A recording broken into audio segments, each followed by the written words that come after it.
Ketika mediasi gagal atau tidak ada titik temu, maka agenda berikutnya adalah pembacaan gugatan dari pihak penggugat. Nah, oleh tergugat nantinya akan ditanggapi dalam bentuk eksepsi dan jawaban. Nah, selain pengajuan eksepsi dan jawaban ini, si pihak tergugat juga bisa mengajukan yang namanya gugatan balik atau yang kita kenal dengan namanya rekonvensi. Nah, setelah diajukan oleh si tergugat, eksepsi dan jawaban diajukan oleh tergugat, maka langkah berikutnya penggugat akan menanggapi dengan yang namanya replik. Nah, replik berisi mengenai tanggapan atas eksepsi dan jawaban tadi.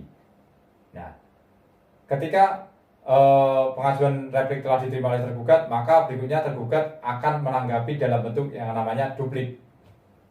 Nah, setelah agenda duplik ini, maka agenda berikutnya adalah pengajuan alat bukti. Di dalam hukum acara perdata ada 5 alat bukti, sebagaimana diatur di dalam pasal 164 HIR. Alat bukti yang pertama, yakni surat. Alat bukti yang kedua adalah saksi. Alat bukti yang ketiga, persangkaan. Alat bukti keempat mengenai pengakuan. Dan yang kelima mengenai alat bukti sumpah. Setelah pengajuan alat bukti tadi, maka langkah berikutnya adalah pengajuan yang namanya kesimpulan. Nah, untuk kesimpulan sendiri ini sifatnya memang tidak wajib diajukan oleh para pihak, baik si penggugat dan tergugat. Nah, setelah agenda kesimpulan, maka berikutnya adalah agenda putusan. Agenda putusan itu menjadi wilayah majelis hakim untuk menentukan suatu putusan. Apabila para pihak, baik si penggugat dan tergugat, ternyata tidak puas atas suatu putusan pada pengadilan tingkat pertama, maka para pihak diberi batas waktu 14 hari untuk mengajukan banding.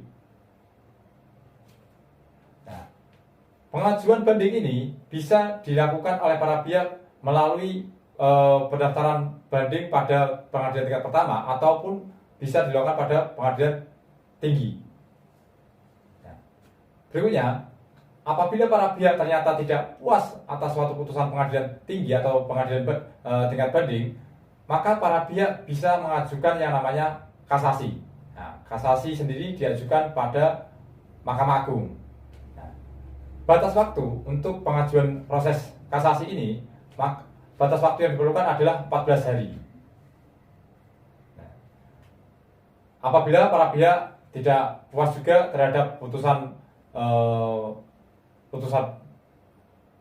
kasasi ini, maka para pihak bisa mengajukan yang namanya upaya hukum luar biasa, yakni upaya peninjauan kembali atau yang kita kenal dengan istilah upaya hukum PK. Nah, upaya PK sendiri ada beberapa alasan supaya bisa dapat diajukan namanya peninjauan kembali. Alasan yang agak atau lebih umum biasanya itu karena adanya bukti baru salah satunya. Nah, atau karena kelalaian hakim. Nah, sedikit saya informasikan kepada teman-teman, saat ini Mahkamah Agung telah membuat terobosan dalam hal untuk beracara di pengadilan, di mana Mahkamah Agung telah membuka persidangan secara elektronik.